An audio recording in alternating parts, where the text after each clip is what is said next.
Hey, everybody, and welcome to another episode of Up Your Alley. This week, we've got two great recommendations. We are talking about Jake's recommendation for me, the album There Are Days by Cheese Industries. Are they a real band? We'll find out, or maybe we won't. We're also going to talk about the documentary Movie Pass, Movie Crash, available to stream right now on Max. We're also going to talk about Netflix's rom-com Hitman. We're going to talk about new video from Folding Ideas. We're going to talk about things from the Nintendo Direct. Anything else I missed we're going to talk about? No. Nope. All right, let's get started.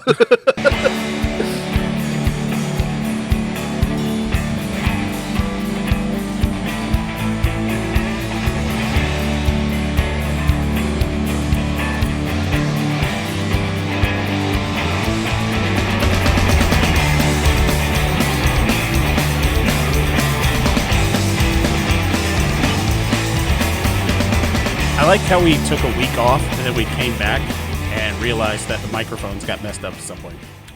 I don't know how long they've been messed up. I don't know either. Well, obviously, you don't listen to the show. Hey, everybody. Welcome to the show. My name is Taylor Egger. With me, as always, is my best friend, Jake Baggett. Say hi, Jake. Hey, buddy. It's a show where we recommend things to each other, come back the next week, and we review them. Like I said earlier, we were talking about the album There Are Days by Cheese Industries, and my recommendation for Jake, the documentary Movie Pass, Movie Crash. If you're listening to this on YouTube, subscribe to the channel. We got over 5,500 people now. That's rad. So thank you to everybody for doing that. Wild. Like the video, leave a comment, do all that good YouTube stuff. Also, follow us on Spotify or wherever else you're listening to this show. How you been, Jake? We took a week off. Everything's good, brother. Everything Not too bad. has been pretty good. I went, did a little light traveling, which was fine. Yeah, that's right. How was your trip? It was fine. We got delayed in an airport for That's true. 4 hours, which is why we missed last week's recording. Messed up our whole feng shui. It did. We had a narrow window when we were going to record. Yes. It just happened to be a narrow window. And then I was delayed sucks. 4 hours. And it's like, nope, we can't make it work now. I almost made it work, but no. Here's the thing. So we were delayed in the Orlando airport flying out. And everyone was so upset because it was just, delay. First it was an hour delay. And then it was only a 30-minute delay. And then it was a 4-hour delay. And finally someone from the gate agent said, I got my own plane. We'll just take you. No, the gate agent said, sorry, we're delayed for maintenance. People from Boeing are down here looking at the plane. We're like, good. At that point, everyone's just like, good. No. Have them look at the plane a lot. No. My next question would be how many whistleblowers are on this plane? That's a good idea. It's Yeah. like, does anyone from Boeing? I would have gotten up and walked away until I heard the news. Excuse Wow, me. 8 whistleblowers just died in a plane. It's so weird. They were all trying to fly out of Orlando at the same time. You can't pass up a sale, a free ticket to go to Boeing headquarters to talk to them face to face. But we made it. It was fine. Everything's good. So a couple things to catch up on first. Let's do Nintendo Direct first. Yeah, sure. There's a couple things I want your input on. Yes. So Nintendo, we're recording this on Thursday, the 20th, summer solstice. Hooray! All right, longest day of the year. So Nintendo Direct was Tuesday. I was super stoked. I think Nintendo is doing some interesting stuff. We can just kind of go down the list. They announced a new Mario and Luigi game. Yeah, I'm ready for that. Doesn't have too much info on it. It looks like it has RPG elements. You never played one of the Mario and Luigi games? No. They're on, I think, yeah, there's one on the GBA, and there's a couple on the DS, and a couple on the 3DS. And they're, Yeah. RPGs. Nice. Yeah, they're really fun. So that'll be a Switch one. That's going to be probably couch co-op. Play Bowser's Inside Story. Yeah? They're not What's that co-op. on? No. That's on 3DS. Really? I don't have a 3... Well, I had a 3DS. I don't know where it went. But I modified my 3DS. Yeah? Yeah. One thing I loved about the 3DS as a console was the joystick. How it was like flat. Yeah. So it was like kind of half trackball. Flat plane that half just joystick. Just just glided around. So nice. I think I bought 3DS to play really Pokemon cool. Black and White, I think were the ones on the 3DS. I can't remember. I don't Yeah. know. That was fun. I enjoyed the console. I played cool games. I played Metal Gear Solid 3D. Oh, I was actually another trip that I took this past week. I was on a train, and on my Switch, I was playing. They have Metal Gear 1 and 2. Hell yeah! Like Metal Gear 2 Solid Snake. So I started playing that because they released a trailer for Metal Gear Delta that I sent to you, and I'm like, I can't. Yeah. Did you watch all that? The breakdown? Yeah, with David Hayter talking and everything. It looks like just a 1-to-1. Yeah. You know, and it's like, just give me a good port of the Right. original. I mean, I appreciate this, but it's also just give me a new Metal Gear, or just give me a nice, good port, which they did recently with the Master Volume. Yeah, and it seems like they're doing from what David Hayter was saying, it's like you can do regular camera like it was originally, or And you that's can the have, other thing that I'm not too keen on because, you got me at a wrong time. When 3 came out, it had the camera that was above like viewpoint. 1 and 2. Yes. Yeah. But it was changed to a third-person camera in Subsistence, and that was the superior camera. Right. They must have that camera. I don't want them to lose that. But I want my piss filter on it as well. I want it to look yellow on the game. You should say that you want it to look yellow. Don't just say, I want my piss filter. I want my piss filter. Everybody that plays Metal Gear Solid 3 understands what I mean when I say what's happening to the piss filter if I'm getting my third-person camera. Okay. I didn't know it was that well-versed in the community. That absolutely. Everyone knows what the piss filter is. Because at the beginning, and 3 comes out, when it came out, everybody was, man, this game's yellow. It looks like it's covered in piss. And then 10 years Most later... people would say sepia-toned. 10 years later, all of us are just going, oh, this is one of the greatest games ever made. Love that it looks like it's covered in piss. So we just kind of like wear it now. It's such an interesting community.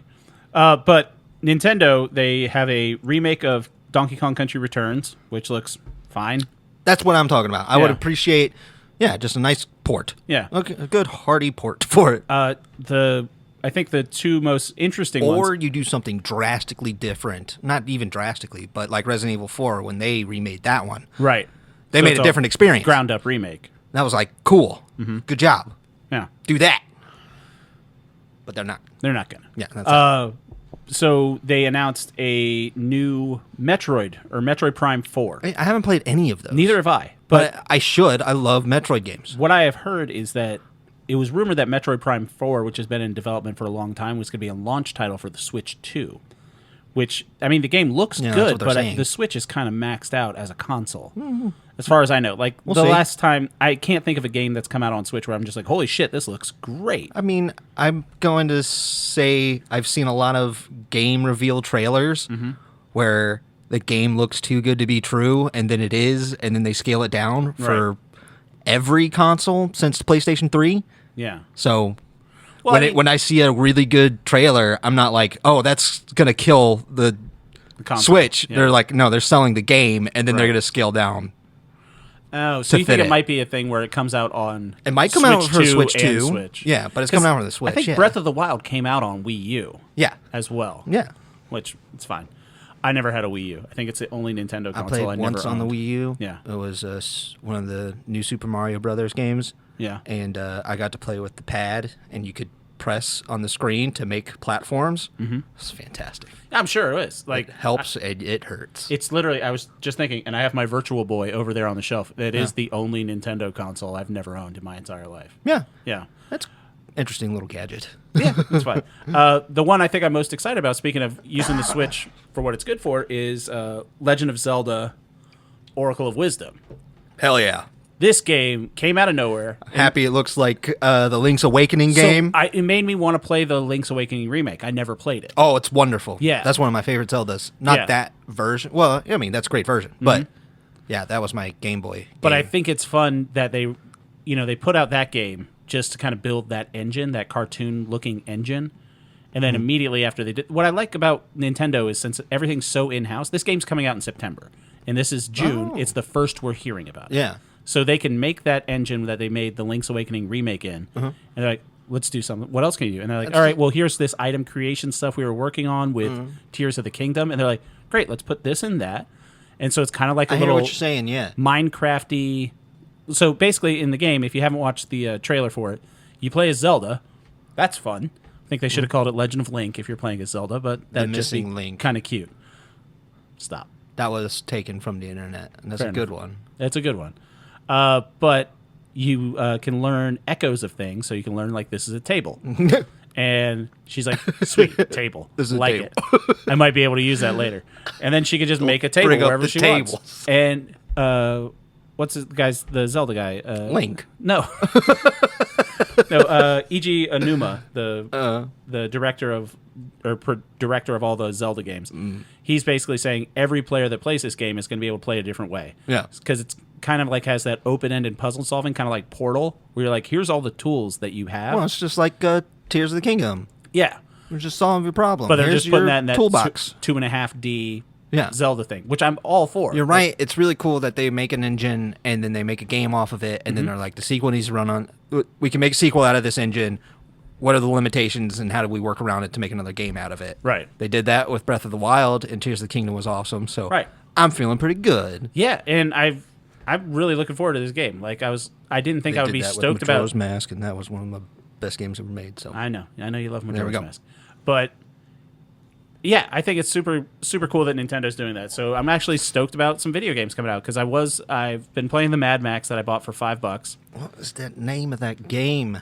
The diorama one, Fantasia. Oh yeah, I saw that. The Japanese games I just kind of skipped past. And That there's, game looks beautiful. and there's like a Marvel vs. Capcom. Game That's coming great. out too. That's definitely going to be owned because I've played that a lot with my friends. Mm-hmm. It's incredibly fun. I'm not a big fighting game guy. Me neither. I hate them, but it's really fun with friends, Fair enough. and that's one of the best ones Oh ever. yeah, I remember the game you're talking about. It's like cell shady and it's like a Metroidvania Well, they looking use game. 100. No, it's a turn-based RPG. It's Oh. on Apple Arcade right now. I believe it's called Fantasia. Okay. I'm gonna look I'm thinking it of up really something different fast. from the direct. So they have all the land is 100% real dioramas, taking Really? photos and put it into the game. Yes, it looks amazing. I love the way it looks, Huh. and it's coming out for the Switch. Fantasia. Nope, that's a movie with Mickey Mouse. I was gonna say that's Fantasia. Oh, there was an update for that Mickey's Island of Illusion game that's coming out too. That should be Oh fun. yeah. All right, No, I can't find it. All right. Somebody find it. somebody find it and write in. Somebody tell me what it is. upyouralleypod@gmail.com. Gosh darn it, it looks beautiful. But moving on to other things that look beautiful, Mr. Glen Powell co-wrote and starred in a film on Netflix that I was going to recommend for Jake. Fantasian. Fantasian. Fantasian. Yeah. Fantasian. I'll That check it game out. looks great. When's that coming out?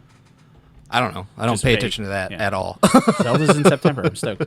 So, Glen Powell co-wrote, and starred in a film Hitman. I was going to recommend it for Jake I for next week. And ended up listening to a little recap certain co-host Now- decided to do for the GOAT. So to be fair, I did that before and didn't tell you, and I was right. And I also told you to watch Hitman outside of my The GOAT recap. So, And I wanted you to watch it. So it wasn't just that you saw my The GOAT recap yeah. that you watched Hitman. You would have watched Hitman anyway. How And do you you should have watched know? Hitman because, spoilers for this, Hitman's a really good movie. I really enjoyed it. It was amazing. It's on Netflix Glen right Powell is awesome. now. Yeah, we can get into Holy that. cow. But first, speaking of livestock, The GOAT. Huh. Yes, I have been sneaking in GOAT recaps. Yes, it is mostly out of spite because you refuse to watch The GOAT. I'm not going to watch something that's not fun. You don't have to, Jake. You can just listen to this podcast. Why and do I you have give you a spite recap. against that? I guess spite's not the right word. It's just more like, no, I'm going to make this happen. I'm going to force it. You're not even making the product. It's not even like you're making the GOAT, and I'm like, I'm not going to watch your show, Taylor. That would be I really hate your- funny if that I would be produced- really rude. Yeah. You're if not you're a watching that producer of reality that show? show, Yeah. and I'm like, no, I'm not going to support you. First of all, if they're looking for producers for season 2, I'm on board. Because What are your skills in reality TV game shows? What are the skills of anyone on reality TV? The most talented people on that show are the crew, and you just hire those people again. It's pretty easy. They know what they're doing. We know a guy that used to work on one of those construction shows, and he also did like bar rescue and stuff like that. And they're the hardest working people on those shows. Absolutely. Yeah, and everyone else is just like, oh yeah, they could just do whatever, and no one's really important. But regardless, do you Yeah. want to recap what happened this week on the GOAT? It's No. Thursday. What? It's Thursday. I watched it this morning. No, somebody lost a game. Uh-huh. 2 people lost games. And then there it goes. And then they voted. Uh-huh. It took a long ass time, and they left. All right. I did your recap for you, buddy. Thanks, Jake. You're welcome. I Man. appreciate that. I'm sure everyone that was tuning in for GOAT recaps appreciates that as well. Hey, everyone. Taylor breaking in. Jake just left, so now we can talk about the GOAT. So this morning, I got up early to watch the GOAT, knowing that I was going to try to talk Jake into listening to it, and he admitted that he watched the YouTube video, but he doesn't listen to the podcast. The YouTube video, I didn't tell him I was putting up. Sorry. I'm excited about the GOAT. And he's still not going to hear this, so this is our secret. No one tell Jake. So anyway, so the GOAT, we got 5 people left in the house this week. Tosh is coming in, and he's saying that, this is the last one before the finale. And then you're like, oh, okay, so next week is going to be the season finale. So you got one more chance to get someone off. You got Davon, who's left, Powell, Jill from The Real Housewives, my boy Joe, and Jason. Jason's a celebrity chef. He's great, too. I haven't talked much about Jason, but Jason makes moves in this one. And, oh, God, this was a great episode of The GOAT. So, goes in, and at the end of last week's episode, CJ kind of lets everyone know, hey, Davon's been playing y'all. I talked about this a little bit, and how Davon is just kind of like a great villain and really starting to play us up. So CJ lets everyone know that, Davon's going to get you all out one by one. That gets into Powell's head. So Powell is... she's going for it. She knows if she wins the GOAT, if she doesn't win GOAT in the first elimination challenge, it's all about dating shows this week. They have to like kiss an orange and hold it up against a wall with their mouth. It's kind of a lame idea for a thing, but ends up being hard because you got to stand like kind of hunched over for 40 minutes. So Powell knows she is got to win, or she feels like she's going to be on the chopping block. So Powell wins elimination or the GOAT. So she gets to pick who's up for elimination again. She picks up Davon. Davon loses her fucking mind. They go off on each other. It's a great little standoff. They call Jill, sweetheart that she is. I've really turned around on Jill as well. So Jill, the sweetheart that she is, she goes and gets Joe to try to break them apart, and Joe just stands there like a great guy in between these two women screaming at each other while there are cameramen all around. Fantastic television. So Davon, the next day's challenge, which is another sort of kind of dating show thing, they have to herd goats. Literally take actual goats and put them in the pens because they have the right matching tags. So Davon, if she wins the best time in that, then she could take herself off the chopping block and put someone else on. She'd probably go for Joe. And whoever gets last place in this challenge, they're up against Davon to be voted for. Like I said last week, Davon's got alliances with everybody pretty much once she got CJ out. And she loses this challenge to Jason. Jason, he's a country guy. He herds the hell out of these goats, and he wins. Davon gets second place, so she's up for elimination, and Joe gets dead last because Joe is just terrible at most of these challenges. Tosh even makes a joke about it. Once again, goes without saying, but Tosh still killing it. So goes down to voting, and Powell is definitely voting for Davon. Joe is definitely voting for Davon. So out of the 5 people, you got that, those two are going that way. Jill is voting for Joe, and Davon's obviously voting for Joe as well. So Jason is really the deciding vote, and they had been playing up that Davon and Jason had kind of had a secret thing since day one between the two of them, and they were like buddy-buddy this whole time, but no one really suspected them. And so Jason's got a choice to make. So they fixed the counter this time. There was no mistake in the little chyrons down at the bottom. So it goes 2 votes for Davon, 2 votes for Joe, gets a deciding vote. It's Jason's vote. Jason's the deciding vote here, and it cuts, and it's Davon. Davon goes home. The biggest villain of the show goes out. My boy Joe is still safe going into the finale. Next week is the finale, next Thursday on Amazon, finale of The GOAT.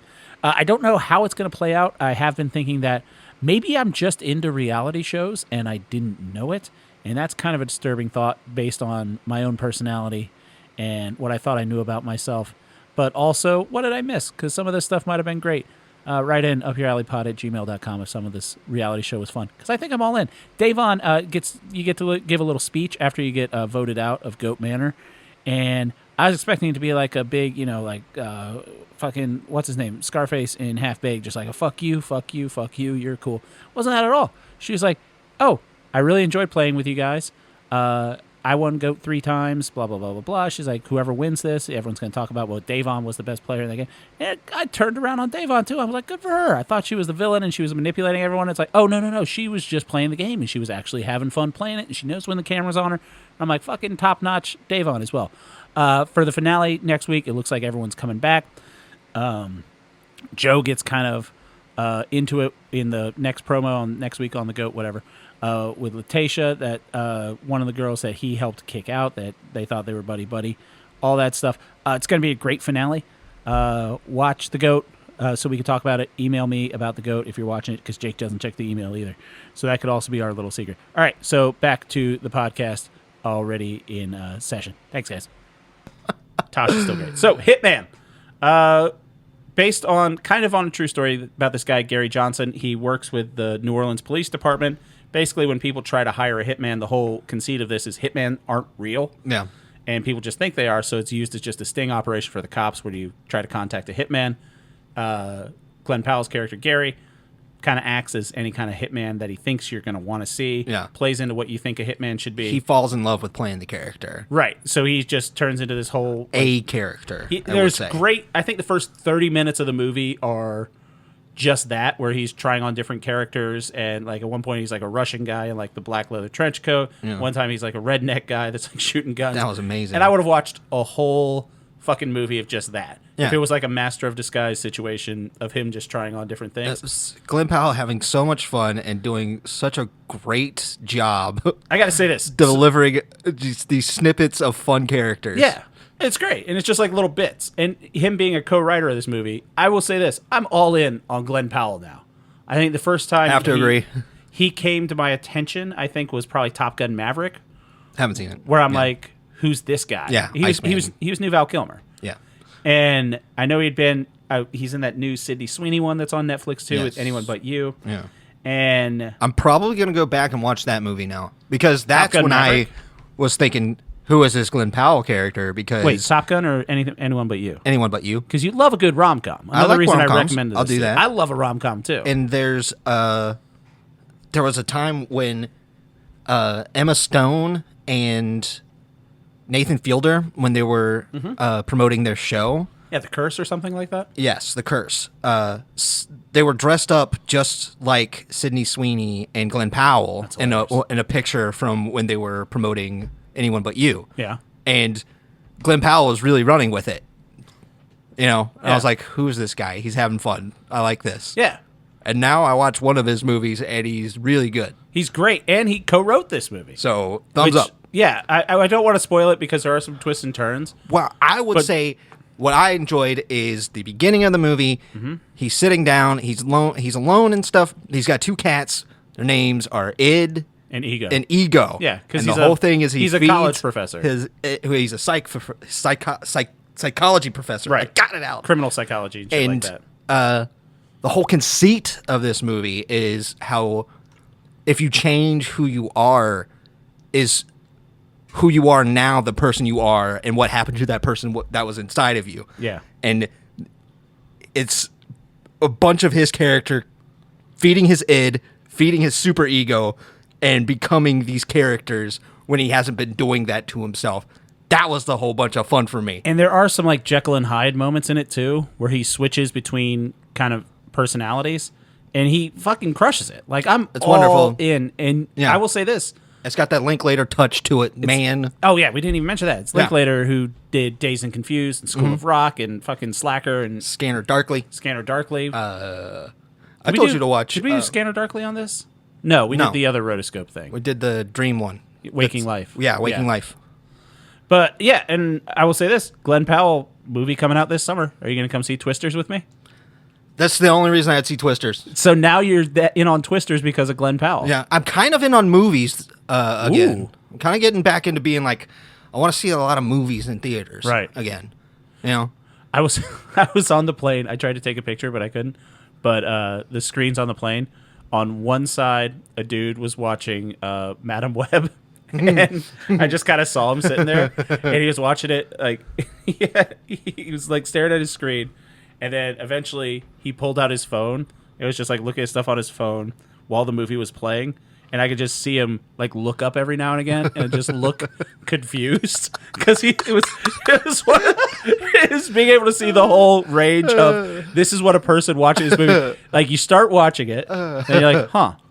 Okay, and then you get bored, so he started looking at his phone. Must have paid for the Wi-Fi in flight because he's like looking at his phone, and then every now and again look up and be like, "What the fuck's happening in this movie?" I was just watching him watch Madam Web was hilarious. In 10 years, it's going to be feel really good when we're justified, and they're writing articles like Madam Web was a movie you should watch. Yeah, it's fine. I think everyone should watch it. Absolutely fine. If you find somebody that's watched Madam Web, they're probably a fine person. Yeah. And I'm not saying that just because I'm one of those people. Yeah. More than fun. A movie that's more than fun though is Hitman. I think Yes, people should watch Hitman it. is actually It's on fantastic Netflix. movie. That's a movie that's like a true blue film. Yeah. Very, very upset that it's on Netflix and Right. not in theaters. And I think it's just the way it looks, not like the way it's shot or anything like that, but just the way it feels like a real movie and not something that would go on Netflix. It feels more like That's a real great movie point.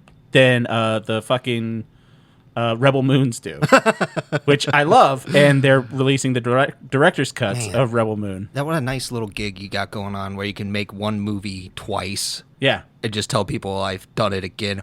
Whose cut was it the first time, Zach? You're on Netflix He now. has a Netflix deal, and I don't understand. I don't Holy think cow. Netflix gave him carte blanche to write 2 movies in Yeah, his own who's- universe and didn't give him final cut. So why wasn't the first cut the director's cut? And then they released it, and then they heard how bad it was getting, and then they were like, okay, Zach, try again. Let's see what you... Oh, if that's the truth, Yeah. I would love it. Give him another shot. If I hear any leak come out that Zack Snyder's pissed off because Netflix messed up the movies, they're like, you take the cut. You do something. Show us what we did wrong, Zach. Yeah. We tried to save your film. Yeah. That if it comes out that that's what's going on, They're I will just absolutely watch these rubbing movies its again. face in it, like when a toddler's trying to do something. You're like, no, it's not gonna work like that. Yeah. Let me help you. He's like, no, Yeah, I'm gonna direct my own Rebel Moon, Yeah. and you guys are gonna watch my cut. It's like, all right, see how that works out Yeah. for you, Zachy. He keeps reaching his hand in the fire. We bat it away, It's gonna hurt. and now we're like, okay, go ahead. I'll see. Okay, He fine. does have this obsequious following though of people that are like, no, it's gonna be great. Like I've already seen things If on it's X great where again, that's wonderful. I'm so excited for everybody. I will say this. I'm going to put it on wax right now that I'm not going to recommend the Rebel Moon director's cut for Jake. I will personally watch them. And if I genuinely feel this is a better movie, Yeah. then It has to I'll be do it. of a certain magnitude. Right. It can't be Perfect the example color is grading is better. last year for All Out Like April, I had you watch the director's cut of Daredevil, which you had seen Daredevil, Very but you true. hadn't seen the Daredevil director's cut. Absolutely true. It did bring a je ne sais quoi to the movie. Well, it brought a Coolio, Coolio. to the movie. Should have said Coolio. Je ne sais Coolio. That really elevated the story. Okay, so I'll keep with that. All right. Netflix is doing some weird stuff. Weird stuff. I mean, they're making a Russo brothers movie Yeah. now, which has Chris Evans in it again, Yeah, why not? because I'm tired. Yeah. I mean, you're not wrong, but they're $300 million to do that? I mean, they have 2 of the highest grossing movies of all time. It's like Wouldn't the top 5 movies are 2 of their movies and 3 James Cameron movies. For the Russos? Just both Avengers. Oh, Endgame I and thought you meant Infinity Netflix. Not no, just like the the Russos. box office. No, also, fun thing that came out this week. Not going to be a wreck from either of us because it came out yesterday and we both already watched it. New YouTube film from Dan Olson, Oh, Folding yeah. Ideas. Folding Ideas, Jake introduced me to with his video In Search of a Flat Earth. Yes. And one of those guys that I've just been hooked on. Great YouTuber ever One of my since. favorite recommendations I've ever given you. I would say it's right up there for... Because I'm like, that's something that I knew you would love, that you would probably never have sit down to watch. No, especially In Search of a Flat Earth in particular. Yeah. And this one, which is I Don't Know John Rolfe. I don't know James Rolfe. James Rolfe, sorry. John Rolfe was in Pocahontas. John Smith. No, John Rolfe was the governor. Oh, okay. Yeah. That's that 4th grade Virginia public school history kicking back in. So, yeah, I definitely wouldn't have watched this one if this had popped up and I didn't know who sure. Dan Olson and what Folding Ideas was, Yeah. which speaks to his, style and how, hooked I am on him. I didn't know who this was. James Rolfe. It just says, I don't know James Rolfe is the only thing it says. And I was like, And that meant something to me. it meant something to you because Yeah. you didn't know James Rolfe. I knew Angry Video Game Nerd, yes. I saw it and I was just like, you know what, Dan? I don't know James Rolfe either. Let's find out together. But it was an in-depth thing about James Rolfe. You know more about him. So. Yeah, so you haven't seen any of the Angry Video Game Nerd? I've seen Angry Video Game Nerd. I think he did a famous one on the NES Teenage Mutant Ninja Turtles. Yes, it's true. That's like, Yeah. I mean, that kind of broke the mold of everyone kind of saw that. That was passed around on YouTube. That was early days of AVGN. He really broke in the scene. Not subscribed to him. I know there were things with his Cinemassacre, and then there was he had a movie. Yeah, Monster Mayhem. I think did Bomber Guy do a thing about? No, I don't think so. The other one that I know that I watched as well is Lady Emily did one. Maybe. She is a YouTuber as well, and hers it goes into what really is the angry video game nerd now, and it's very. I watched done. Yes, well done. I loved it. Someone else did this. So yeah, Dan's whole conceit is that the angry video game nerd is a very strange person. Well, the whole conceit is it's such a niche thing now. Something that broke the mold of internet became something that is so specific, because he starts off talking about how there was a behind-the-scenes video that James made talking about his setup. Right. And his setup is atrocious for a filmmaker. Insane. It drove him insane. And then he got on to thinking about it. Why is this thing bothering him? And why would James do something like this when he calls himself a filmmaker, when there's easier things to do than the ones that he did? And while finding the answers, he's also exploring himself in this YouTube space. And kind of, it's a big self-reflection on Dan's part of kind of why this affects him.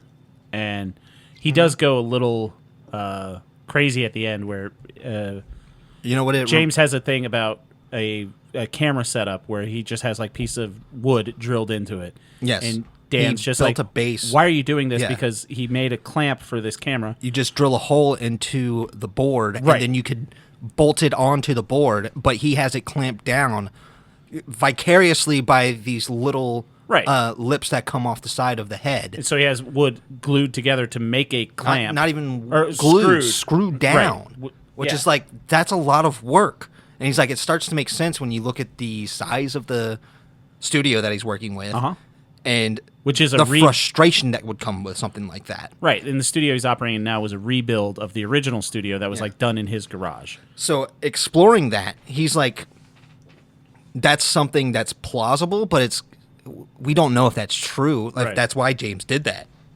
So he's also exploring that side of it when James would get mad at these games, and what does that mean for him? If it's upsetting him. Shoot, I lost the thread there. Yeah. So I was losing what you were talking about. Yeah, I was like, I lost the thread for a second. He's gonna stick this landing. Hold on. No, I'm not gonna stick the landing. So he just AVGN, Angry Video Game Nerd, is critiquing somebody's work that's bad, and condemning it, which is what Dan is doing with James's work now. Yeah, and James is Dan is reflecting on himself reviewing James's work, and realizing he's in the same situation that he's in. It's frustrating, and he's showing that frustration. People enjoy it that he has that frustration, but he's also not a filmmaker. Yeah, he's also not a video game maker. He's a critic. He's which is kind of what. Who was it that did the Disney Defunct Land? Defunct Land. They have a new one out too about Kids World. That was have you seen good. that? Yeah, that was good too. That was great. Yeah. Oh, these long form YouTube guys, I'm full in on every one of them. Hell yeah, dude. But he did that with a Disney documentary where he kind of got self-reflective about the music that he's making and stuff like that. And it's really nice to see. Let me preface it. It's really nice to see talented people be introspective, because untalented people being introspective is maddening. Well, that's what I would say, that you could apply that to us. And that's what we're doing. And I don't know if it comes down to imagination or introspection or it just engaging personality, And that was the fun from the video that Dan was making. Yeah. What makes it so that we want to listen to people, and it's the character, and is the character somebody that's separate from the person that they are? It's fun. I will say this, just on a completely technical thing, because I don't know if Dan did this on purpose or not, but he does point out that the AVGN movie and some of this guy's like other films that he made when he was a child, he refers to them as films when it was him just like shooting stuff. Kind of pompous, but it's whatever. But Dan's stuff is incredibly shot. Yeah. And it wasn't until he started talking about how James was shooting things and how this is wrong, where it just immediately... Because I didn't think about Dan Olsen as a filmmaker. I thought he was more of like a journalist type of guy, because that's like In Search of a Flat Earth and The Line Goes Up and all that stuff. He's just more... I thought he was making the films... He had a lot of film critique videos before. Yeah. But I thought he was just doing that as a means, because this is on YouTube, so you have to shoot some stuff. But this one, it's fucking so well shot. There's projections and the way the camera works. And at one point he's talking, but it's him filming an iPhone that's like set up. Yeah. And he's filming himself talking on an iPhone. And there's one point where he's projecting James's face over his own. Yeah. It kind of reminded me a lot shot. That's when I started noticing. I'm like, holy shit, this guy's... Like, it's the fact that he was talking about the filmmaking. Because even when he's talking about the fucking 50 Shades of Grey and shit like that, he's not really... It's kind of a static shot of him, just like with a white background, talking about it. But I was just like, shit, this dude's crazy talented. He grew a big old fuck-off beard, too. Yeah. Like, he looks like he went insane thinking about this, which I fucking love. Yeah. Yeah. And he used old types of media to record some of these things. Yeah. Showing that even with the limitation of what you have, you can still capture something pretty awesome. And it's just crazy well made. It's crazy well made. It just, the look of it had vibes of Bo Burnham's last special, Inside. Sure. Where it was just like... Something that really explores the self of creativity. Yeah, it's really fun. Yeah, it's really fucking cool. Like Dan, we probably could have done a whole episode on that, but check out, and we didn't spoil anything for it. Check out, I don't know, James Rolfe on Folding Ideas channel. He doesn't need any fucking help. What else? Check out Hitman on Netflix and Nintendo. Play their games. Yeah. There you go. Shit, we've been going for 30 minutes. Oh, this is your bonus episode since we didn't have an episode last week. This will be a little bit of a longer one. So let's talk about.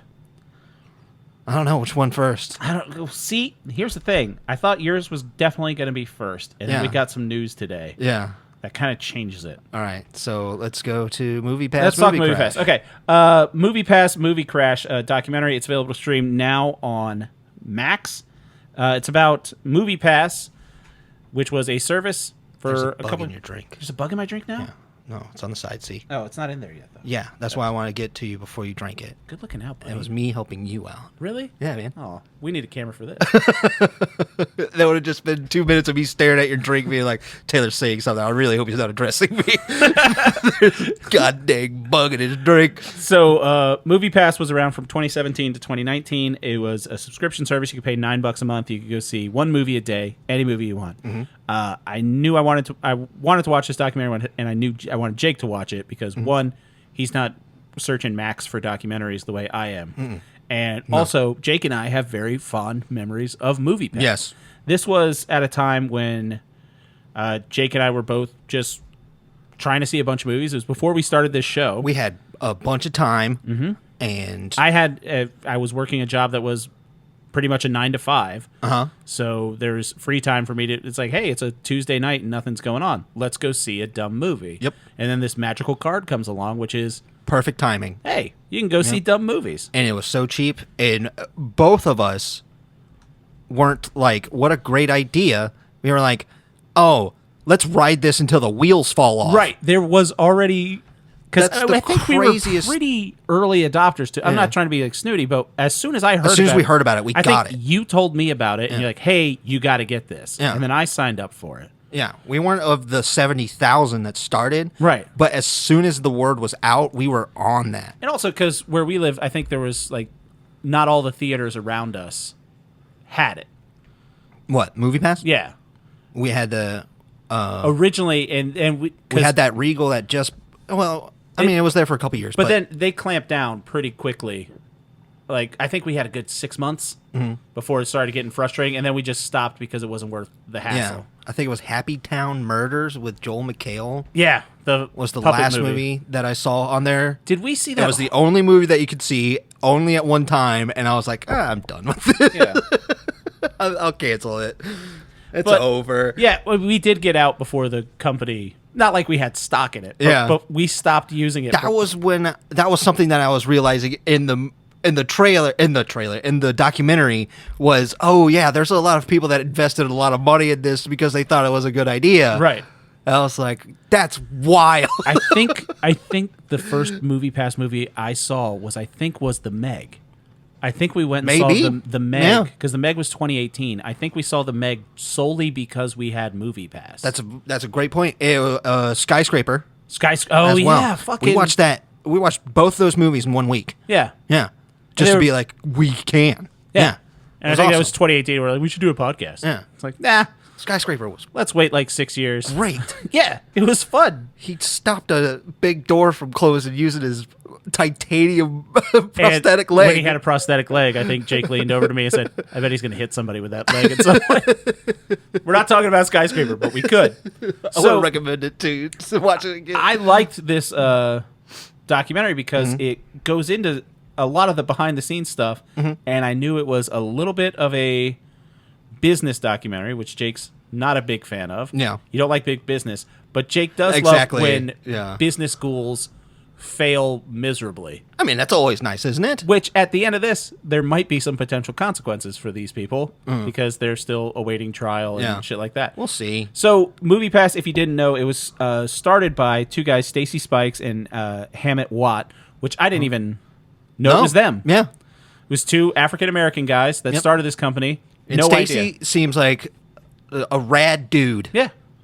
Seems like he's taking it pretty well. Well, he's just like, I remember loving movies when I was young. And Yeah. It was like, I just wanted people to see movies. I wanted to keep it a thing. So, it sounded like he was really passionate about it.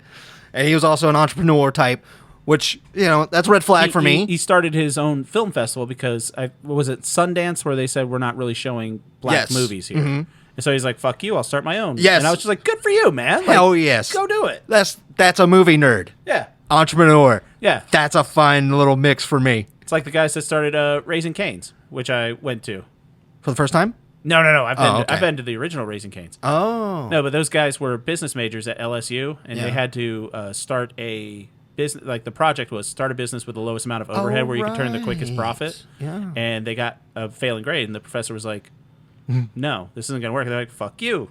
We're going to start our own restaurant, and now it's everywhere. It's the best chicken good restaurant out there. There's one by the Amtrak station, and I was like, ooh, fucking Raising Cane's. Let's go there. So nice hit. I went on a train, too. Trains are fun. I did planes, trains, and automobiles over the past week. So anyway, I loved MoviePass. Jake and I knew it was a scam from the jump.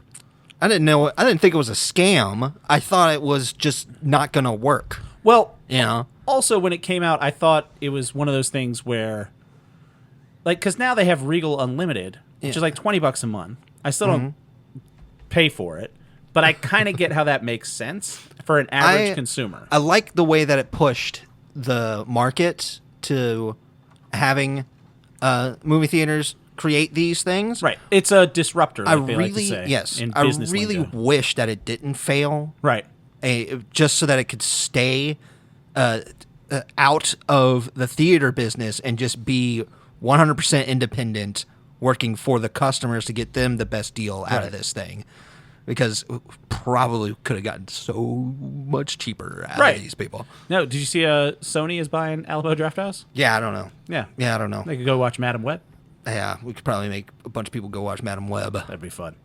But yeah, I really like this documentary. Jake, how'd you like it? Yeah, it was great. 3? It was wonderful. Yeah, it's 3. It's a wonderful, wonderful, movie. Yeah. These people are very fun to listen to. They talk to that guy. Like at the end, they show him that they still have their MoviePass card. Do you still have your MoviePass card? No.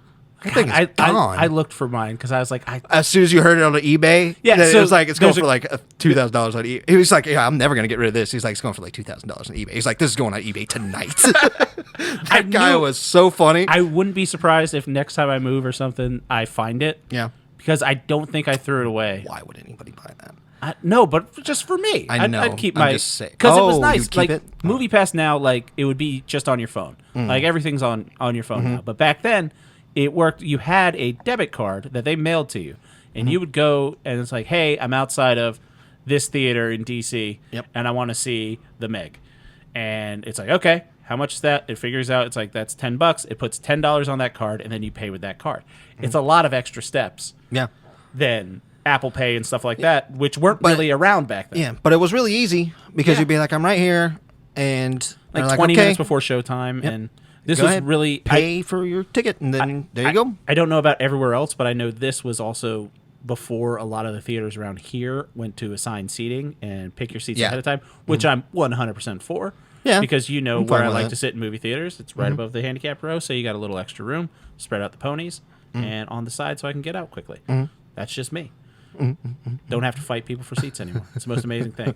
But I was sad in this documentary that two guys really just did come in and ruin it. Yeah. Just like 100%. What are those dickheads' names? So it was really fun that the $10 a month price, you know? Yeah. And it makes more sense watching this because they're like, that was the initial price. Right. You know, generate buzz. If you sell it at this price, and then people are talking about it. We don't have to buy ads if everybody's being like, this is a steal. Right. And they were like, you know, we do it for 2 months, and then we tell them it's actually $15, $20 a month. And then you're like, you know, people leave, but people also still stay on because they're like, I'm really saving a lot of money doing this. If half the people leave, you're making the same amount of money. Yeah. At that point. So that's like, you know, fine. Sounds fine. The whole kind of plan of it was they were going to make back end deals with the theaters and be like, hey, you're going to cut us a rate because we're sending you all this money and people are buying the popcorn. You're charging them $7 for popcorn. It costs you 25 cents. You're making your fucking money anyway. Yes. And then they were going to do cuts with the movie production, and then they weirdly got into movie production. Yes. They made that horrible John Travolta Gotti movie. Yeah. Which is directed by the guy that played E in Entourage. Really? Yeah. Who's E? E. He's the Vinny Chase's best friend, manager. He's not Turnell or Johnny Drama or Vinny Chase. He's the other one. Jeremy Piven? No, that's Art. Did you never watch Entourage? Why would I watch Entourage? Oh, I have a recommendation for you. There's no way I'm watching that. Nobody on there is interesting. There was a moment when Entourage was kind of Mark cool. Wahlberg produced this in Wahlburgers. Yeah? You know what else Mark Wahlberg produced? Movie Pass, Movie Crash, the documentary. Really? Yeah, produced by Mark Wahlberg. That's amazing. He's got his hands in a lot of pies. Fingers in a lot of pies. Why would he do that? I thought he was Christian now. Yeah, but... Why ain't he just producing Jesus? I mean, the folly of man and pride coming before and all that stuff. Some very Christian messaging in this documentary. I watched that movie where he plays a pastor. He plays a pastor in a movie? Yeah. Was it Ted 2? No. I think we saw Ted on Movie Pass too. Or no. I wasn't gonna watch Ted. No. No, the one with Charlize, Million Ways to Die in the West. No, I didn't watch that either. I don't know. I was trying to find a list of all the movies we probably saw in Movie Crash. What year did that Jason Statham car stealing movie come out? Jason Statham car stealing movie? Yeah. The Mechanic? No, not the Mechanic. The one you're always fucking mentioning. And I always forget that we saw. What? It's a Statham movie. That he steals cars? Yeah. Like that's his thing? No. It's just, what's it called? Wrath of Man. Oh. Yeah. He doesn't steal cars? cars? That was 2021. That was after that. Yeah. Yeah. He robs, There's cars in it, Jake. I don't remember the movie. There's cars in so many movies. That's true. There are cars in literally probably every movie. Since the beginning of Cars. Not Waterworld. Oh shit, there are cars in Waterworld too. There's a movie called Cars. That's true. Where it's regardless, we're off on a tangent. This documentary is fucking great. This is what happens when we don't see each other for 2 weeks. We just talk randomly. This documentary is really good. Yeah. It's fun. They still did that annoying thing where they made it sound like the original owners might have been able to save it because they were pushed to the side for these two other guys to come in and start making dumb choices. Right. And one of them was like spending $100 million on like Coachella shit. Yeah. And it's just like they hired on like a 25-year-old hotshot kid to be like, let's go to Coachella. And then they kind of just passed the blame bring on back him. Dennis Rodman, who's hit movies. No one knew who this guy was or like what he did, and like all the programmers. And you felt bad for the guys that were like doing everybody that customer service at MoviePass. Yeah, it's like some lady say like back at the office. Yeah, we had 800 people to call, and we could do like maybe 100 a day. Yeah. And the list kept growing. And you're like, oh, you poor woman. Like, Yep. this is a horrible thing that these guys did to you. And then someone just kind of took over and was like, oh, he's the VP of creative marketing. Yeah, he kind of sounds like he Analysis just or- moved himself up. Yeah. The other, the guru, the big guy. Yeah. This is when I knew it was already messed up. Was when they're like, they're bringing in this entrepreneur who's really rich. He was in the energy drink business. Mm-hmm. He was in the pharmaceutical the supplement business. I was like, no, it's a scammer. Yeah. He's a scammer. And then they he point scams. out that he did the psychic readings with Dionne Warwick. Or no, LaToya Jackson. LaToya Jackson. Reading your future. Yeah. Yeah. It's like, oh, he's just a... Right. He's a grifter. Yeah, he's a grifter. He's There's a grifting lot away. of grifters out there. So it was like, oh, I see what is going on here. Yeah. Because they really messed up everything. They did. We could have had Movie Pass for a lot longer. We could. Was the takeaway. I mean, I guess we still do kind of have it, but it was... Did you download the app? There's a movie app? Yeah. Stacy Keach is trying to... Oh, no. run it back. I didn't. Yeah. I downloaded it. You did? I looked at it. No? I'm not sold All right. yet. I'm hoping. Yeah. It's a lot of rules. And I'm like, I'm not here to learn. See, there's a Regal Cinema near us, and if I was really back in the seeing movies all the time, Yeah. then I would probably just do the Regal Unlimited. I think I had Regal Unlimited right... I cannot. Because after Movie Pass, I remember we both did Regal Unlimited, and then COVID happened, and we were like, well, fuck. Yeah. Because it was post-Movie Pass. We bailed on Movie Pass, then it crashed up, and we were like, see, we told you. And then Regal did it, and I think Regal was originally like $30 a month. I can't remember. But we did that, or at least I did that for a while. Yeah. And then COVID I happened, did it for and a it while, was shut down. but- And I haven't done anything since then. Apparently, I haven't been paying my bill. So they were like, kind of, it was like a couple $100s. And I was like, For what? And I was like, I'm not going to do that. So I can't, You didn't sign a contract with these people. I can't do no Movie Pass. I can't do no Regal Pass. You could just go buy a ticket and then... Exactly. Yeah. That's all I've been doing. All right, so yeah, this is on. That was a weird thing my voice just did. This is on Max. Everyone should watch it. Movie Pass, Movie Crash. Yeah, it's really fun. fun documentary. That was a really fun time in movies. Let's get into Jake's recommendation for me. The album "These Are Days" by Cheese Industries. Jake, Yes, how sir. did you find this? Let me pull up my notes on this. I 'cause I was- have notes. I was in my bed getting ready to sleep, and I was looking for anything to just turn on just for a little white noise in the background. I usually check out YouTube, typically listen to Rain or people talking about video games, and I just saw There Are Days, 568 views, 56 minutes. I was like, I'll listen to it for a couple minutes. Maybe it's something. I was feeling a little saucy, and then the first song comes on, There Are Days. And I was like, oh, okay, there's something cooking here. Yeah. And then it got into the heavy metal stuff, and I was like, okay, this isn't a sleepy thing. And then I listened to it later in the morning, and I was like, there are some very fun, very funny songs in here. And just kind of became an earworm. A lot of the songs, I started listening to them a lot when I found out that they were on Spotify as well. And I can't stop listening to them. And then I was like... people need to hear about this. It was like 2 or 3 days after I've been listening to them that I found that we started recording, and I was like, Taylor, you're going to listen to this with me so we can talk about it. Yeah.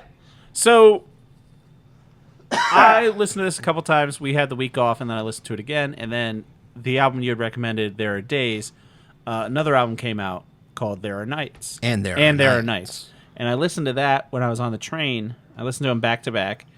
And they're very similar albums. Some of the song Yes. titles are the same. It's just like the same song done in a different Yeah, genre. they're remixed. Yeah. And I was like, that's a really interesting Yes. way to do an album. It's- Because they're short, they're kind of funny songs. Yes. Let's do my original notes before we get to the big plot twist. Uh-huh. They're very different styles, and I heard a lot of influences from other people. Yes. There's a song called Hard Act to Follow, which just sounds like something I actually Googled to see if it was from the Letterkenny soundtrack, because it sounds like something the Skids in Letterkenny would dance to. Yeah. Which, by the way, all of Shoresy comes out tomorrow. Really? Yeah, so we're talking about that next week. Shoresy? Yeah. It's available tomorrow in the U.S. on Hulu. That's wonderful Season news. 3, baby. What Love a Shoresy. great weekend this has been so far. There's a song called Crap Damn It, Yes. which sounds like... Did you ever hear John Benjamin's Somebody's Yeah. watching a dog up there. Did you ever hear John Benjamin's jazz album? No. So John Benjamin, the voice actor, has an album called Jazz Daredevil. Or it's John Benjamin Jazz Daredevil. It's called I Really Should Have Learned to Play the Piano, where he hired a good jazz trio, and he just doesn't know how to play the piano, and he's trying to improvise with these people. Okay. It's fucking hilarious. Yeah, that sounds fun. So it sounded like it was made up, kind of like impromptu. Yeah. There's a song that sounds like... I like the jazz songs in these, honestly. Yeah, you would love that John Benjamin album. So there's a song called Pissy Shitties, which sounds like Black Flag. Yeah. That's what I thought they were going for with from song to song. I thought they were like, here's influences and here's a bit of a jibe at them. Right. You know, Do you remember Liam Lynch? It was, yes. United States of Whatever? Yeah. Yeah. Uh-huh. He had that album that United States of Whatever was on is called Fake Songs. And he Yeah. has like, this is a fake Depeche Mode song. This is a fake David Bowie song. Yeah. Which is kind of the vibe I Felt was like getting from that, it. definitely. Very interesting. It was the song that made me, that I listened to multiple times now, is the McRib is Back in Town. Which sounds like a James Brown song. It sounds like James Brown. Yeah. James Brown. Yeah. James Brown. And I was like, this song is catchy and it's funny Yeah. and it's fun to sing. Yeah. I was like, this is a great song. There's a song called McRib is Dunkachino, back which in sounds town like Queen. now. Dunkachino is so good a song. I had to watch the end of Jack and Jill to be like, because I was like, Cheese Industries is onto something calling Dunkin' Donuts D&D. Right. I was like, there's no way that that's a Jack and Jill thing. No, it's from Jack and Jill. Yeah. Something brewing at D&D. Wow. There's also The balls on them to call themselves that. the song I Hate Everything. Yes. It has the same 3-part harmony that NoFX does, which is like really high-end punk, sounds I like that. really but also thought- it has lines from I Think You Should Leave on it. Really? Like in that song, he says, I don't know what any of this shit does, and I'm fucking scared. Oh. And then in the chorus, he says, Yeah. not everyone knows how to do everything. And I'm like, Yeah. so it's lines Okay. from... Whoa, that's crazy. Yeah, well, That's just true. like the Dunkachino shit. That So I'm song- like, this is really weird kind of music. That song felt to me like a Dynamite hack. I can see that When too. they're not doing the... Damn, it feels good to be a gangster. yeah. Yeah. They're doing... Or no. No, it's woke up quick at about noon. I can't remember what it's called. But when they're not doing that cover... Boys in the Hood. Yeah. I had to sing like the whole thing in my head really quick. When Like, they're it's not doing gangsta, that gangsta. cover, they're doing that type of music. And it's also got that anger Yeah. from the 90s inside of it with I Hate Everything. Yeah. But I was also like making fun of it by being like, I hate everything. I don't know what any of this shit is and I'm scared. Yeah, it's from one of my favorite I Think You Should Leave songs. That's It's like, don't you know how to fucking so drive? fun. It's like, no, I I don't know don't. what any of this shit does. And I'm fucking scared. Not everyone knows how to do everything. That's true. It's wow. Yeah. Gosh darn it. So, yeah, at that point, I was just like, and then the second album came out, and I was like, okay, this is kind of a fun thing. Then we got a email from listener Max. Shout out to Max. Thank you, sir. Said, just checked out Cheese Industries, and maybe you guys already figured this out, and maybe it doesn't matter, but I'm somewhere in the realm of 95% certain those are AI written songs. I'm so happy he was like, I'm almost certain. It's like- So Jake and I have listened to this for now 2 weeks. 2 weeks. Yeah. We're like, this is interesting how they're doing this. Immediately, as soon as I read that, You went back and listened to it? no, I looked at the album cover Uh-huh. and I was like, "That's AI. That's an 100%. AI generated cover." And I'm And- like, "That's not evidence, but that's kind of, So I'm of damning." I'm of two minds of this now. One, it does make sense if you're like writing a song and then you put it because there are Duncan Trussell was talking about this on a podcast where he got like an AI songwriter and he was teaching it because he does a bunch of drugs and stuff. So of course he's figuring out what the computers can do and like having the computer write songs. So the technology is there. Yeah. That you can kind of give the computer Absolutely. nonsense. So I've dicked around with ChatGPT a good bit. So when I'm having it create artwork or something like that, I do it sometimes with like trying to find a recipe where I'm like something that I've never cooked before, like an oatmeal raisin cookie. And I'm like, I like an oatmeal raisin cookie that's chewy. Can you look at all the recipes and combine it to make an oatmeal raisin recipe that's as chewy as possible? And it like gleans all that. But then you could say, all right, but I want something thin. And then it could take, let me take what I did and just tweak it. So it would make sense if it's AI to be like, here's a song called McRib's Back is Town. Make it sound like James Brown. Like, okay. It's like, all right, well, now make it sound like Queen. And then it could just switch that and then make a whole new album with kind of the same songs. Yeah. A song that I listen to a lot is Pissy Shitties. That's Rhythm of the Baseball. Yes, another great song. And I was like, that's a very funny thing to say. Feel the rhythm of the baseball. And I'm sure that's a quote from something too, like Don't Get Cheeto or I Think You Should Leave. That's such a wild thing to say. Yeah. And then the song's funny, 2,000 people on the dance floor. Yeah. And it's like, get off the dance floor. Right. 2,000 people is too much. Yeah, it was kind of like according to fire codes. that reminded me of a Flight of the Conchords a little bit. Where I'm like, So I'm enjoying what it is, and what I feel coming from it is I don't know how much. I feel like it's almost undisputed that AI is making this. It's because at least AI assisted. But I never fucking thought of that. The other thing is, all the singers are really good at their impressions. Yeah. And they're all fantastic. I love Whiskey. The McRib is Back in Town, where it has like a backing band where he's doing the James Brown. Then you got the back. Like, that's the other thing. And I was like, they just have a great jazz song out of nowhere. Yeah. And they're like, oh yeah, we're also talented in killing turkeys. Playing jazz. It sounds like Seth MacFarlane when he does his Frank Sinatra impression. There's a wonderful ragtime song in it. Yeah. So I was like, they must be really talented guys, and like this is their secret project that they're working on. And then this guy's like, "That's AI, Jake." I was like, "Oh, gotcha." Dang it!" But I still, because you are so anti-AI. Well, I'm not anti-AI. Well, what I'm saying is I feel like there is artistic intent behind these songs. Right. I don't think that they're trying to make something, shovel it out, and say, listen to this so that we can get money and we didn't have to work hard on it. No. What I feel like is like we made this out of AI. It was very funny and we think you'd enjoy it. Right. That stuff is really fun. It is. Profiting off of it is a problem to me. If you're profiting off of it based on the fact that you're just putting it on Spotify and whatever fractions of a cent you get out of Spotify or YouTube, you put in a little bit of effort, that's fine. I can justify that you're doing it just so that you get it out there in my head. And it's not like they said this is a real... Yeah. It literally says if you go to their Bandcamp... They say that they're experimental band from Pennsylvania. I think it specifically says that they're committing acts of musical terrorism. Yes. This counts. Sure. Bravo. Sure. This is musical terrorism. When I enjoyed the experience. That's definite. Yeah. I can't break... For sure. I can't back away from that. Right. What I don't want is... AI is fine to me. It's a tool like anything else. Yeah. But the problem is, like, big money wants to use it so that they can save money. They could tell ChatGPT, hey, make a movie for me so that I don't have to pay a studio and I don't have to pay writers and animators. I could just have a computer make it for me and then I get all the money. Right. That's bad. That's a bad thing to happen to art. But if somebody's like, oh, let's push AI music to its limits. And see what we can do. Make James Brown sing about the McRib being back in town. It's very funny. Make it about how he says, I don't want anybody selling a McRib without my know-how. Or you could just feed Papa's AI. got a brand new bag, and it's filled with Mac ribs. It's hilarious. Or you could take, a feed in that Tim Robinson sketch and be like, read this script and then write a punk song in the style of this script. That might come up.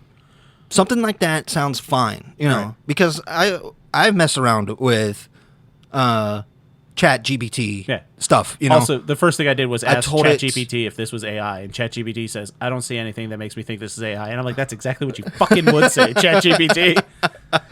Tricking us. I mean, I told it to get me Bart Simpson caught on a hunting cam. Yeah, one of those Sasquatch. Like a Sasquatch. That's hilarious. And I was like, this is fun. I'm enjoying this, but I won't be like, you guys won't believe the next episode of The Simpsons that I just wrote. You know what I mean? When it's like clickbaity like that. Well, and to be fair, when it's trying to take this was over. hard to find. Yes. Like, there's not a lot of info on these people, and it's not like they're blasting it out everywhere. Like, listen to this hot new band. They put it out there, and somehow we found this weird. I am trying to find out. I emailed the contact us for it.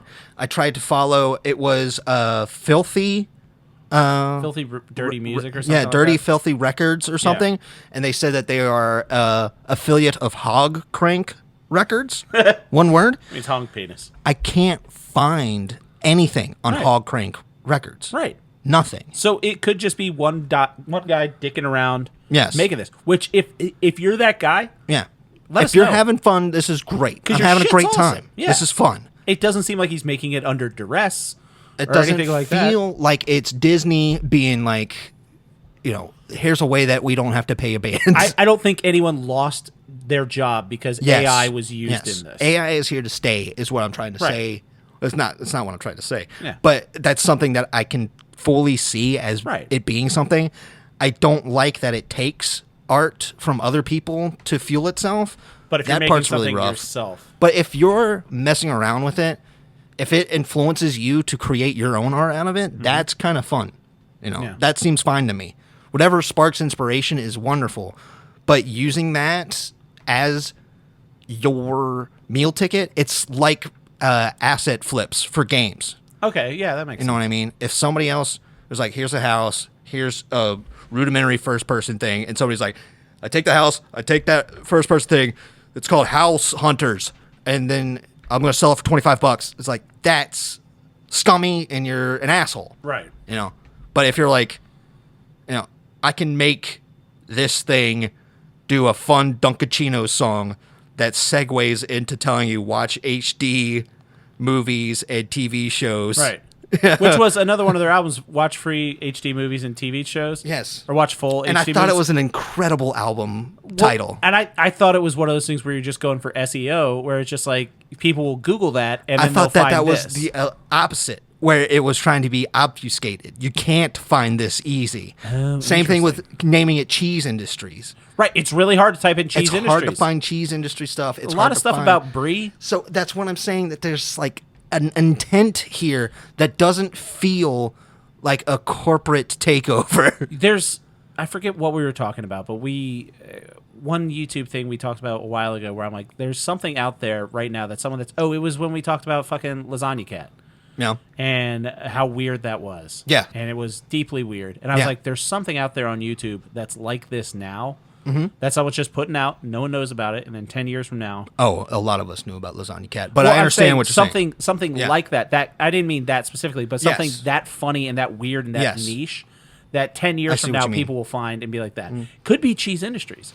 Because like right now on the YouTube, there's a Cheese Industries topic that has all the songs individually, but there's 7 subscribers to it. Yeah. It's wild. And it's hard to find. And Yeah. I guess maybe that's the thing. And it's not like it's not trying to be like deep art. And it's like, what was the like Cicada 113 whatever fucking nonsense where it was like this yeah, it was like the Cicada Project or something. It was something on like 4chan where it was like cryptograms and stuff like that, and everyone thought it was like some CIA recruiting thing. Oh, This thing, man. like I went down a rabbit hole about it. And it was just like you had to find things, and then you have to look into the metadata to get your next clue. And they thought it was like some weird NSA CIA recruiting tool. Oh, okay. But it's not that kind of prank where it's like, aha, fooled Yeah. you. You thought it was this. It doesn't but was feel this. like I'm getting It's just fooled. silly. If you find it, it's silly. The At only face thing that I value, feel it's like great. I'm being fooled on is it's just not straight up telling me I made this with AI. But you know what I mean? also, if you had put it like that, I would have been like, I would have not listened to it. you would have not listened. I would have been like, oh, there's a silly AI song? No, I wouldn't have, unless somebody was like, you got to listen to this. Right. If I saw I it wouldn't have on listened to this YouTube, unless you told me to listen yeah, to it. exactly. If I saw it on YouTube at 12:30 at night and it said Cheese Industries AI music, I would have just scrolled right by it. But That's how they get you. yeah, the picture was funny. Yeah, it's like Miami Vice-y Yeah, looking nonsense. it's silly, and I was like, somebody worked hard on Photoshop. Mm-hmm. They got me. They did. got me, Sharon. Yeah. The robots got me. Yeah. But I'm still delighted. Yeah. This It's fun. it really sparks a lot of fun little creativity juices in my brain. I did get a text when, after you recommended this, my brother-in-law texted me this and said, is Jake serious? What about listening? Cheese Industries, yeah. Yeah. It's not for Yeah. everybody. Oh, did he listen to it? Is that what he's saying? Yeah. It Oh. said it could not be by anybody. I think it's an interesting thing. There was I really appreciate the listener reaching out and shout out Max. Putting us onto this. I would have never thought it was This AI. is eye-opening. This is wonderful. I want to do more research. We're definitely gonna have to follow up with Cheese Industries. I have that email. Let's check. We'll check. We're checking live. We're gonna do it You live. guys, we're checking live. I'm so happy. My voice is cracking. If you want to send us an email, you could do it to upyouralleypod@gmail.com. Or you can email me. I'm not going to give you my email. No. There's been no action. No action. That is so sad. Interesting. Maybe I'll find a way to make this a TikTok clip and try to smoke them out. I don't know. But, yeah. I don't know. It's fucking rad. It was really Check out fun. Cheese Industries. Yeah. Yeah. I don't know if this is a real person. And if it is a real person, your experiment was really fun. It's awesome. If this is just a robot that accidentally shit this out and I found it, Interesting. that's very interesting. It'd be great if this was like the first breaths of Skynet. Yeah. And like in the robo future, they're like, we sent you our messages. The McRib was back in town. Did you not see my children? Man, somebody's becoming human diplomat. Number one, Me. this podcast. Oh, we could be the first. We could be official, like the way we use ChatGPT to do like fun little things. Like, oh, look what it could do. Right? Maybe the Remember? robots will use us as like, look at these two humans making a podcast. We'll do it. Joe Rogan's not going to do that shit. We'll work for the robots. You use ChatGPT to be like, make us an intro, for us. And Oh yeah, we did that. we never did those intros. No. We did it for ourselves to laugh. Uh-huh. And I find that stuff inspiring. Super funny. Yeah, because we were talking about at the time we had a snake in the studio. Yeah, there was a snake. And we're like, make sure to include the steak, and it would include the snake in fun Yeah. ways. It would write in the ha-has. Like, that stuff is really fun. That stuff's nice.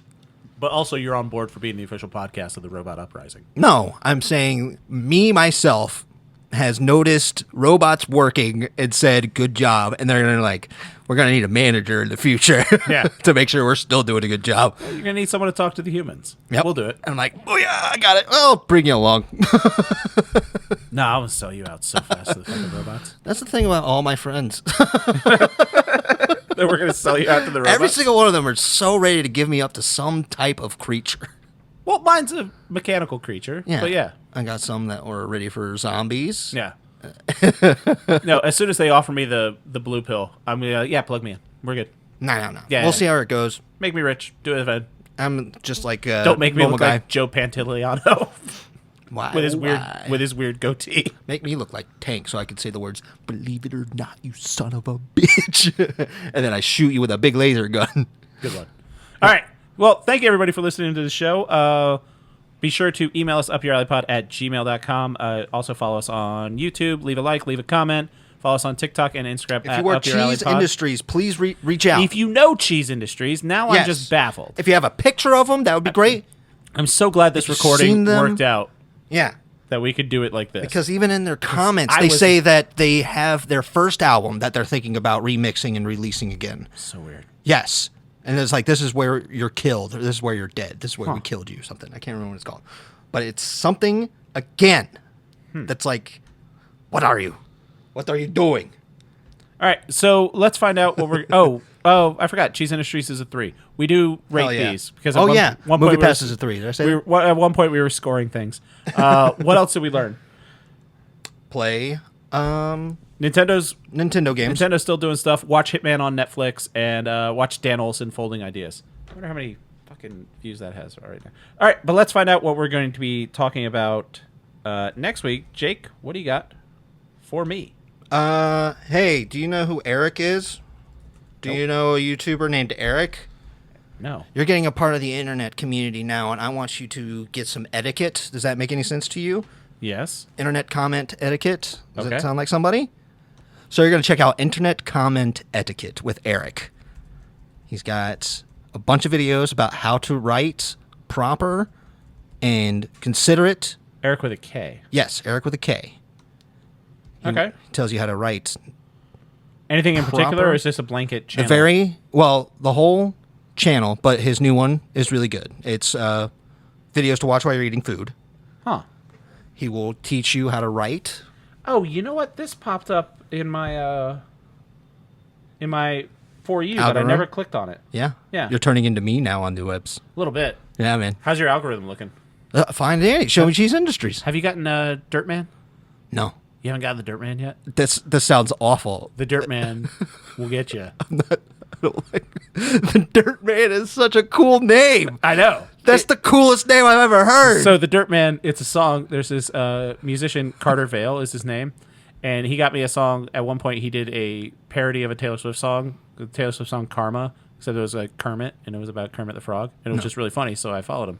And he did this little thing about Dirtman, and it's just like a 30-second song. And you remember when everyone was doing those videos where it's like, we're postal workers, we do this. Yeah. He does that. We're Costco boys. Of course we stop for a cheddar bake. Perfect. Chicken bake. But he does one where he's like, we're guys. And then he sings a little song about how we keep a little dirt under our pillow for the dirt man. Yeah. And it's just very silly. And then people started remixing it, and everyone's getting into it. So my algorithm is like half shorts about the dirt man. And I am 100% for it. I am going to say this for our corporate overlords. Uh-huh.